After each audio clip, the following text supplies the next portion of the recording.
I would like to fight with Islam, that's for sure. I would like to fight him. But if they don't give you that fight, if they give you like a number 1 contender fight, when would you like to fight next? I wouldn't fight for a number 1 contender Really? fight. No. You only want to fight for the title? Yeah, of course. Really? Okay. Of course.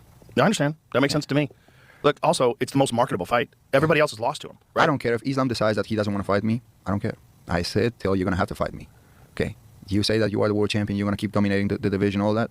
I'm here. You can't keep avoiding me all the time. So you would just sit on the sidelines rather than fight someone else? I don't think that they're going to do that. Guys, never in Islam Makhachev's career would I have thought someone would be calling him out as much as Ilia Topuria has.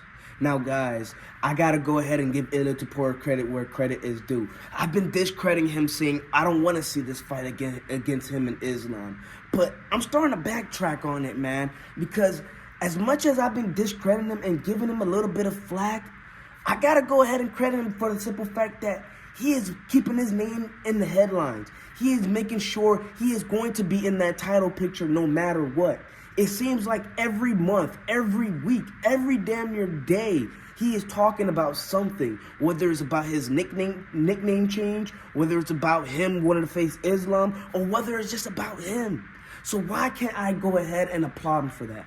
I can't hate a man for going ahead and doing this thing while he's in the UFC, because he knows he's not here for a long time. He's here for a good time. And that's why I'm happy for Ilia Topuria, man. And I got to go ahead and stop giving him a tough time and understand his goal and understand his mission.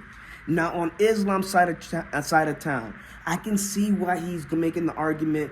Go ahead and improve yourself against these 155ers before you go ahead and face the king of the lightweight division, the number 1 pound-for-pound champ. Go ahead and do something first. Make me impressed. Make me want to think this fight is worth it. Now, guys, I'm going to have to be on the side of Islam.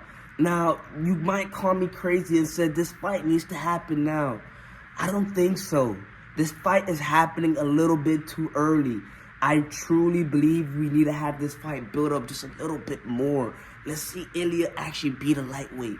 Let's do that, please. Let's make it one of those Tom Aspinall, John Jones moment, but we actually make the fight happen. John Jones, I'm not going to lie to you guys. As much as I've been arguing it for him, I don't know where his head at. I don't know what he's thinking. For all I know, he can go ahead and say F you guys. But one thing I know for sure is Islam Makhachev will fight Ilia Topuria. He's not ducking him. So don't you guys dare think that in a million years Islam Makhachev is ducking. I truly believe he wants to see Ilia Topuria go ahead and prove himself against a Charles Oliveira, against a tough guy like Arman Tsarukyan, against a tougher guy and not a tougher guy, but another tough guy in like Justin Gaethje, Dustin Poirier, Dan Hooker, any of these dudes. Because when you, in Islam Makhachev's point of view, I still think he believes Charles Oliveira is a better fighter than Volkanovski. I believe in Islam Makhachev's point of view, Arman Tsarukyan is a better fighter than Max Holloway. So I truly believe him wanting to go ahead and act and simply making the request that Ilia Topuria meets a 155er, it's not too much to ask for. And I can see why Ilia Topuria is saying no. I want to keep you surprised, so when the time comes, you'll be wow and amazed. So it's like I see the both arguments. I see the two sides of the coin. I just truly believe that Arman versus Islam fight should happen.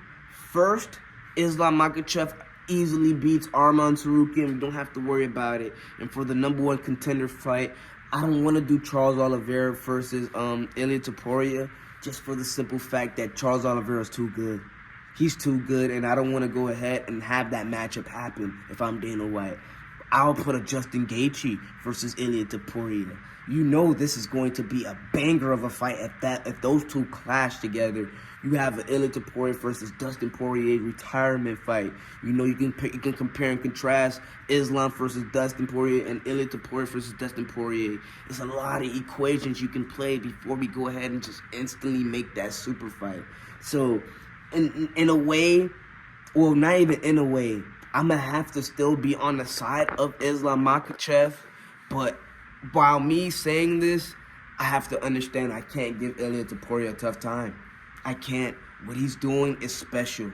It hasn't been seen ever since Conor McGregor. To be honest, there's nobody ever since Conor McGregor, when you really think about it, that's really been in the headlines every single week. damn near every single day, just making a name for himself, understanding that he's not here for a long time, he's here for a good time. Just like how Conor McGregor did it. He wasn't here for a long time, he was here for a good time. And I had to understand that and bear with my heart. And this is why some of you guys beg for Conor McGregor to get back. Because the good time that he had in the UFC, it wasn't long, but it was a great time. And this is what Ilia Topuria is replicating. And this is what Islam Makhachev has to do to kind of like, be on the fence with it. Another thing that I seen, it was Khabib posting a video of him making Conor McGregor tap at their fight. And guys, I would like to say this now. Khabib, just give it up, man. Just give it up. All you're known for is that Conor McGregor fight, if I'm going to be honest with you, man. Guys, I understand Khabib is a tough son of a gun. I'm not going to take that away. When you listen, Khabib makes me laugh. I'm not going to lie to you guys. He makes me laugh as equally as Conor McGregor. That's how funny I think Khabib Nurmagomedov is. And just the Nurmagomedovs and Islams. But if I'm going to be honest with you, that Conor McGregor fight was the only thing that was just like that kind of like power punch for your career. Other than that, you'll just be another guy in the UFC that just won the belt, if I'm going to be honest with you.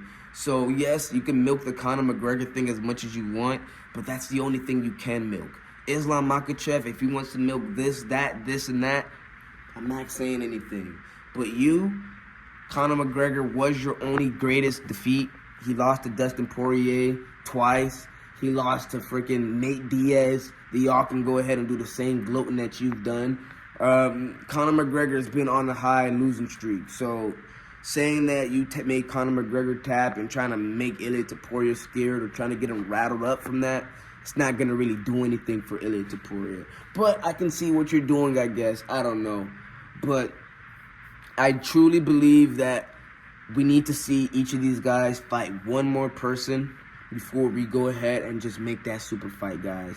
If you're not going to agree with me, I understand. You can go ahead and disagree. I'm not going to lie to you guys. The thought process of wanting Ilia Topuria to be the 155 champ this early, it just can't wrap around my head yet. Maybe it can with you guys. It just can't. I gotta see Islam still hold that belt for longer, do what he needs to do, face an Arman Sarukian again, and then we'll meet you again. But all in all, guys, you know the deal. I ain't gotta tell you too. You should know to like the video, subscribe. Subscribe. We're on the road to 1,000 subscribers. We need to get monetized. It's your boy Fetty and my man.